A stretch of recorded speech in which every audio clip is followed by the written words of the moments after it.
Hola, continuaremos hablando del libro No está en los genes, racismo, genética e ideología. El día de hoy hablaremos del capítulo 8, esquizofrenia, el choque de los determinismos, y el capítulo 9, sociobiología, la síntesis total.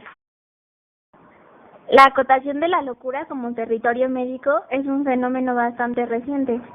Solo a partir de los 2 últimos siglos ha sido considerada como materia absolutamente médica. Últimamente se ha incrementado el número de individuos diagnosticados como enfermos mentales, que son tratados como pacientes externos fuera del hospital, dentro de la comunidad, es decir, generalmente por sus propias familias. En el pasado, psiquiatras y neurólogos decidieron distinguir entre trastornos nerviosos orgánicos y funcionales. En los trastornos orgánicos había algo que obvia y demostrablemente iba mal en el cerebro. Podía haber una lesión, la secuela de un golpe o de un tóxico o de cualquier otra cosa.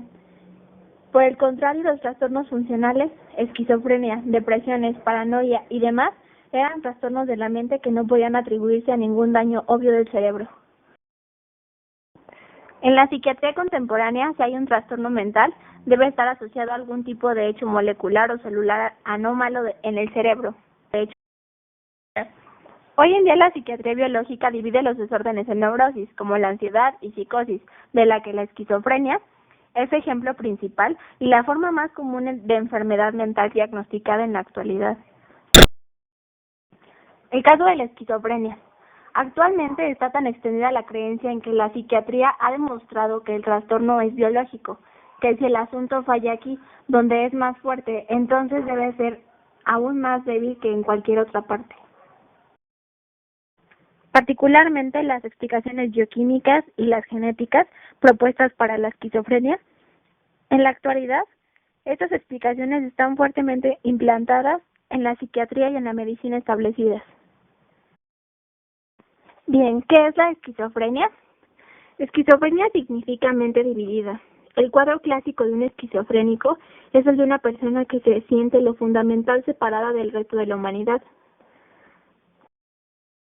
Incapaces de expresar emociones, de interactuar con normalidad o de expresarse verbalmente de modo inteligible para los demás, los esquizofrénicos se muestran insustanciales, apáticos y estúpidos. La idea de la esquizofrenia como enfermedad singular puede ser una reminiscencia de la definición de locura del siglo XIX, llamada demencia precoz. Frente a los complejos fenómenos que confluyen en un diagnóstico de esquizofrenia, los deterministas biológicos hacen una sola pregunta: ¿qué hay en la biología del individuo esquizofrénico que le predispone hacia el trastorno? Si el cerebro no puede hallarse en una diferencia evidente, la predisposición deberá descansar en alguna sutil anormalidad bioquímica, que ésta afecte quizás las conexiones entre las células nerviosas del individuo. La industria farmacéutica y la enfermedad mental. La mayoría de las investigaciones se dirigen al estudio de la bioquímica de los propios sujetos esquizofrénicos. Raramente se obtienen muestras del cerebro, si no es después de la muerte, por lo que sustancias orgánicas mucho más asequibles, orina, sangre o líquido cerebroespinal de esquizofrénicos declarados, son comparados con las de gente normal. La historia del pensamiento de los bioquímicos sobre la esquizofrenia está inextricablemente ligada a la de la industria farmacéutica, para la cual las drogas psicotrópicas han sido una de las mayores fuentes de ingreso. Con el uso prolongado de los fármacos ha aparecido una gama de trastornos enteramente nuevos. Sustancias elaboradas para curar un problema generan otro, y el incremento de tales trastornos iatrogénicos causados por acción médica es serio y preocupante. Este es el caso especialmente de los principales tranquilizantes como la clorpromazina. Existen informes de que entre el 10 y 40% de los usuarios regulares de tranquilizantes pueden sufrir de discinesia tardía, y de que alrededor de un 50% de los que contraen el trastorno sufrirán alguna lesión cerebral irreversible. No hay en la actualidad fármaco alguno para combatir estos efectos, pese a que la discinesia tardía se ha convertido en una prolífica área de atracción para la investigación neurobiológica. Casi todas las sustancias bioquímicas que se sabe que están presentes en el cerebro han sido examinadas a partir de los 2 o 3 años de su introducción en el diccionario de bioquímica. Esto para determinar su posible implicación en la esquizofrenia. por científicos clínicos con la esperanza de una inspiración súbita en sus mentes y sus subvenciones económicas quemándoles los bolsillos. En la esquizofrenia, los mensajes de las células de las zonas cerebrales relacionadas con el procesamiento de la información y con la afectividad se vuelven confusos, dando lugar a respuestas inadecuadas. Bases genéticas de la esquizofrenia. La ideología del determinismo biológico afirma que si la bioquímica cerebral está alterada en la esquizofrenia, entonces esta alteración debe corresponder a algún tipo de predisposición genética del trastorno. La búsqueda de los fundamentos genéticos para la esquizofrenia trasciende ampliamente el interés en la terapia, ya que no hay posibilidad alguna de que la mera demostración de una base genética del trastorno pudiera ayudar a su tratamiento. El padre de la psiquiatría genética, Ernst Rudin, tenía la creencia en que la esquizofrenia tenía un claro e importante origen genético. Franz Kallmann, estudiante de Rudin, tenía la hipótesis de que la enfermedad como la esquizofrenia era causada por un gen recesivo. Muchos portadores del gen podían no presentar los síntomas, por lo tanto, la mera estereotipización de quienes muestren los síntomas sería ineficaz y no eliminaría la enfermedad. Los datos de Kallmann indicaban que la probabilidad de esquizofrenia en los descendientes de dos esquizofrénicos era exactamente de un 68%, y tal resultado ratificaba su teoría. Una teoría adecuada sobre la esquizofrenia debe comprender qué hay en el entorno social y cultural que empuja a ciertas categorías de personas a manifestar síntomas esquizofrénicos. Debe comprender que tales entornos sociales y culturales por sí mismos afectan profundamente la biología de los individuos involucrados y que algunos de estos cambios biológicos, si pudiéramos medirlos, podrían ser los reflejos o las correspondencias de esta esquizofrenia con el cerebro. Capítulo 9. Sociobiología, la síntesis total. La sociobiología y las otras ciencias sociales, al igual que las humanidades, son las últimas ramas de la biología que están a la espera de su inclusión de la síntesis moderna. La pretensión de la sociobiología de explicar la condición humana en su totalidad puede justificar el interés inicial suscitado por ella, pero no la simpatía con que ha sido acogida por los medios de comunicación públicos ni su continua popularidad como paradigma en la teoría académica. La afirmación central de la sociobiología es que todos los aspectos de la cultura y del comportamiento humano, así como del comportamiento de todos los animales, está codificado en los genes y se han conformado por selección natural. La sociobiología es una explicación reduccionista y determinista, biológica de la existencia humana.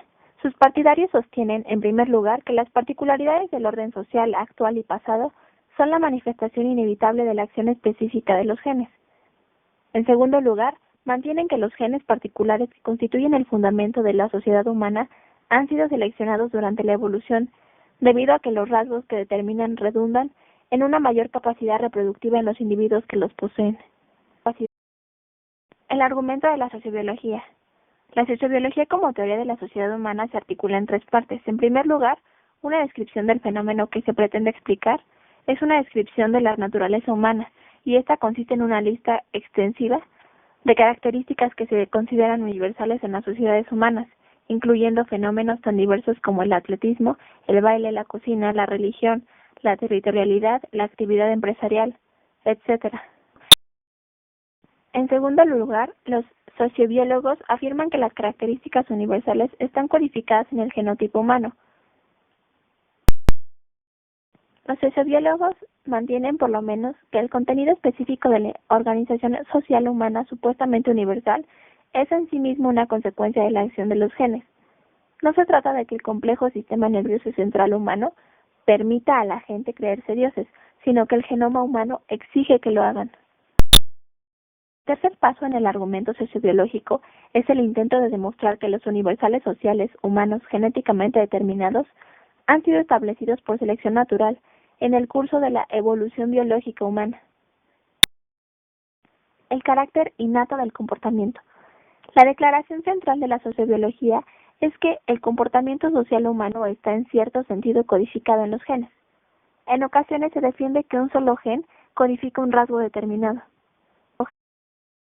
El problema está en que si en los humanos hay genes de comportamiento que afectan únicamente a una proporción indeterminada de sus portadores y que tienen una variación indeterminada en la naturaleza del efecto, ningún genetista puede confirmar su existencia. La selección natural favorece el deseo de luchar solo cuando las ganancias superan característicamente los costes en términos del éxito en la reproducción, y en ausencia de tales circunstancias, incluso un miembro de una especie típicamente agresiva podría vivir toda su vida en paz. Si la agresividad solo se manifiesta en algunos medios ambientales, entonces, ¿en qué sentido relevante es innata y por qué simplemente no evitamos los ambientes nocivos? Y es aquí donde empiezan a aparecer las ideas ajenas a la genética. La variación, especialmente en la conducta social humana, no puede ser explicada deterministamente, y tampoco puede aceptarse que exige historias adaptacionistas específicas. La explicación sociobiológica, a pesar de su afirmación que constituye el desarrollo del mecanismo de las consecuencias del mendelismo y el darwinismo, nunca se sirve de ninguna de estas formas alternativas de explicación. Los sociobiólogos empiezan con la característica y le inventan un origen en el que se asume que la propia característica es la causa eficiente de su evolución. No hay nada en la teoría sociobiológica que insinúe que los genetistas evolucionistas tengan serias dudas acerca de qué fracción del cambio evolutivo es el resultado de la selección natural de caracteres específicos.